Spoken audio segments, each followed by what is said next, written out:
Viral रोग हो होइन, यो केले सार्ने गर्दो रहेछ?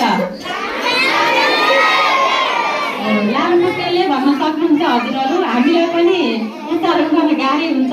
एडेस स्पेसिस फिमेल मस्किटोले सर्ने गर्दछ। हजुरहरूलाई गाह्रो हुन स्वाभाविक हो। ल हजुरहरूले यति जाने भयो कि यो डेङ्गु भनेको भाइरल रोग हो। यो चाहिँ लामखुट्टेले टोक्यो भने सर्दछ र यो लामखुट्टेले चाहिँ सफा पानीमा अन्डा पाल्छ भन्ने कुरा चाहिँ नबिर्सिनु ल। त्यसैले गर्दा नै भनेको हो कि आफ्नो घर वरपरको खानाहरू पुग्नुपर्छ भनेको। ल ठिक छ। अनि यो यदि डेङ्गु भयो भने चाहिँ हामीलाई के लक्षण चिन्ह देखिँदो रहेछ भन्नुहोस् त? 2-3 जना मात्र